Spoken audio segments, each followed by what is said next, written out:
talk about how life insurance works, since that's the other place you can go to place money in a tax-free environment.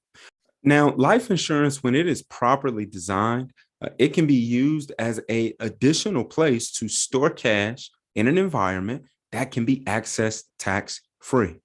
Remember, life insurance for the most part has been designed to replace income when a primary breadwinner passes away. And as a result, there is no tax on death benefits that are passed to beneficiaries. So widows, orphans, and struggling businesses who receive this infusion of cash when a key person passes away, they do not have to pay tax. Now, this tax-free access to cash also applies to the money that's growing inside of your life insurance policy. So when a life insurance policy is designed to grow cash, meaning you squash the death benefit to the lowest amount the IRS will let you squash it to, and you put in as much extra cash as the IRS will allow you to, then that money is able to grow on a tax advantage basis. Now, you're able to aim for a growth rate that is in the high single digits to possibly even double-digit rates of return. Now, I'm not saying that you should expect to get double-digit rates of return every year on a life insurance policy, obviously, because you're not taking on the same risk that you would be by putting your money in the market. You shouldn't expect the same rate of return. I'm just simply stating the fact that you have the ability, the potential to get higher rates of return than you would get if your money was maybe sitting in your bank account, maybe connected to a bond asset. You can average higher rates of return than other fixed asset classes. Now, the money that grows inside these accounts is tax deferred, and it can be accessed tax free. You also have access to the cash inside of your life insurance policy throughout the life of your account. So if you need money before retirement, you can access it. You also have the ability to use your death benefit as collateral for a loan from the insurance company. This means if you need an infusion of cash during your working years, you can let your money continue to grow uninterrupted and use the life insurance company's money. Now, just like with the Roth IRA, there are rules and restrictions that govern how much you can put into a life insurance policy. And the IRS basically ties those rules to the amount of life insurance you have. Each dollar of life insurance you have grants you a certain amount of cash that you can put into your policy. There are no contribution limits, so that makes it different from the Roth IRA. You can put into your policy as much money as you desire, as long as you can support the life insurance benefit that is attached to it. There are no income restrictions. So a person can never be told that they make too much money to put money into life insurance. And so a lot of high income earners who cannot contribute money to Roth IRAs may look to life insurance as a potential option for some of their cash that they want to grow on a tax-free basis. So let's see if we can bring all of this home. All right. So just imagine a retired person, they're married, and they have $30,000 in Social Security together. That's their Social Security each year. Now, they know that $15,000 of that Social Security, one half of it is going to count as their provisional income.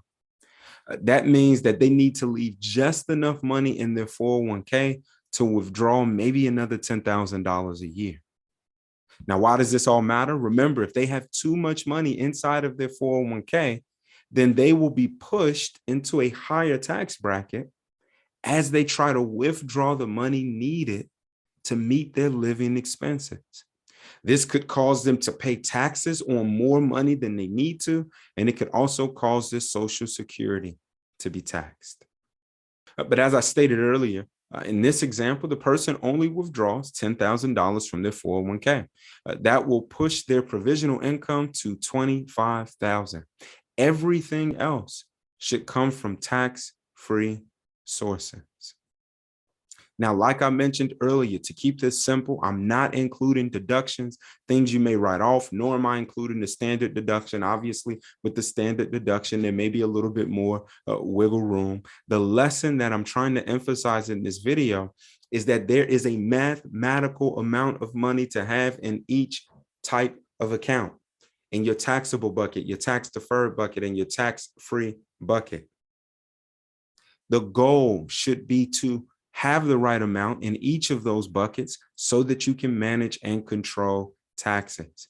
If you have the right amount in the taxable buckets, then everything else you withdraw in retirement will come from a tax-free income source. This means that you will pay $0 in taxes on all of the money coming from those tax-free income sources.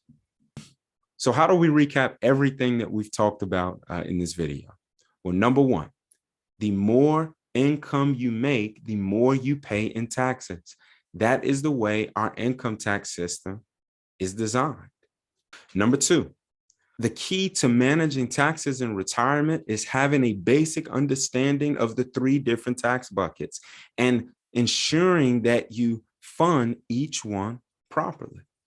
Number three, there is a mathematical amount of money that should be in each bucket if you want to control your income tax in retirement. And then finally, number four, it is absolutely possible to eliminate, reduce, or alter the amount you pay in taxes, and there is nothing wrong with doing so. You have the right to determine it for yourself. If you liked this video, if you appreciated the content, give us a like, subscribe to our channel, share the video with a friend. Let us know you appreciate what we're doing in the comments so that we can continue to make content to help. Now, if you need my help doing this type of planning, we're specialists in showing our clients how to convert assets to a tax-free position, how to take money that they want to see grow at a safe and productive rate of return and put it into an environment where it can grow tax-free and you can access it tax-free. If you need my help with that, feel free to reach out. Until our next video, until the next time we talk, take care.